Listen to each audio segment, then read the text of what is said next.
we have a bit of a problem with this cupboard door, this kitchen cupboard door. And basically, as we open it up, the hinge has came away from the woodwork and it's effectively stripped the thread out the wood, so we're going to have to come up with a repair. The first thing I'm going to do is I'm going to remove the cupboard door by unscrewing this screw here.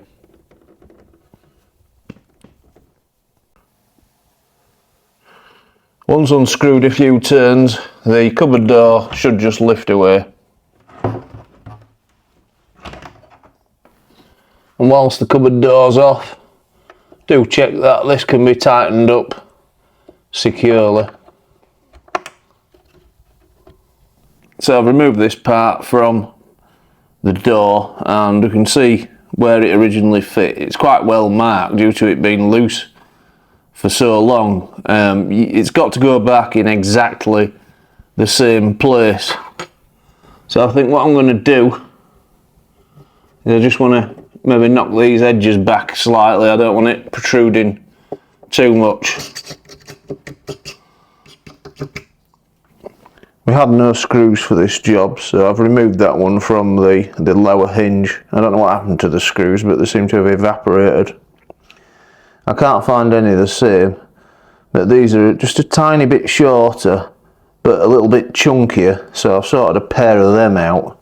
And one thing to consider with this job is, we don't want the screw being too long, as it's basically going straight into this dishwasher, which is something we need to avoid at all costs.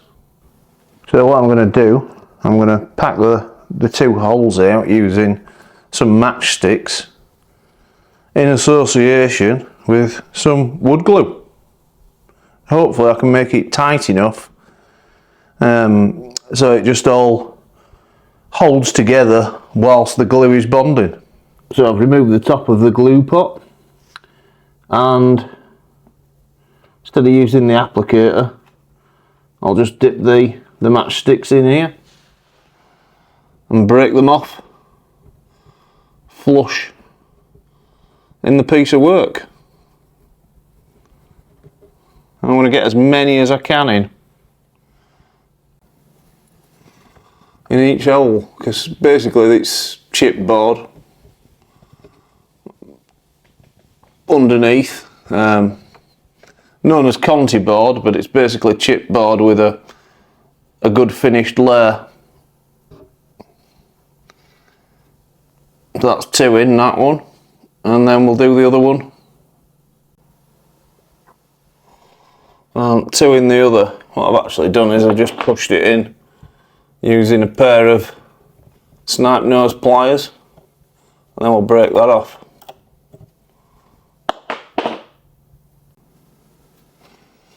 So I've just used a hammer. This is a ball peen hammer. Any hammer will do. I thought rather than break them off, I'll just hammer it in. Snap them off that way so they're in really solid. Just remove the excess without pulling them out.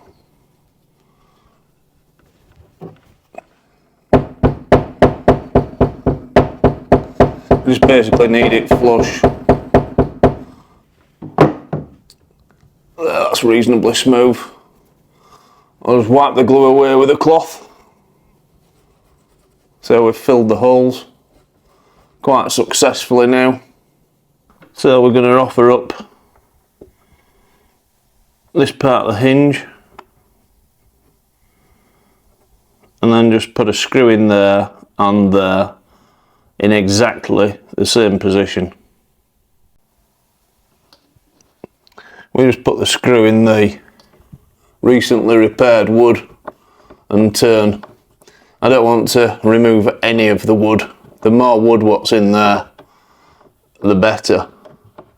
And we've found ourselves in a situation where the screw's turning round, so we need to put another matchstick in with glue and repeat Well, I've actually ended up putting another 3 in, and as I'm turning it, it's feeling more positive now. It's just nipping up nicely. So we can rehang the door.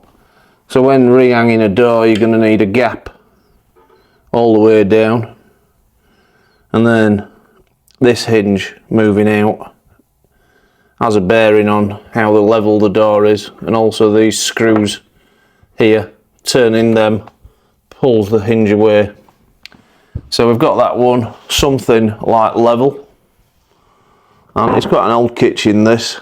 It's at least 30-year-old, could be more like 40 actually thinking about it. Well, approaching 40. And I'm reasonably happy with that. I've just got a little bit of fine tuning to do. So it's good enough to support its own weight now, and then the glue will bind. And the glue is bonding while we speak, but the good news is the door is now immediately usable with caution, and when the glue bonds it will make the wood even stronger. Many thanks for watching. Why not subscribe to learn of more low cost repair solutions?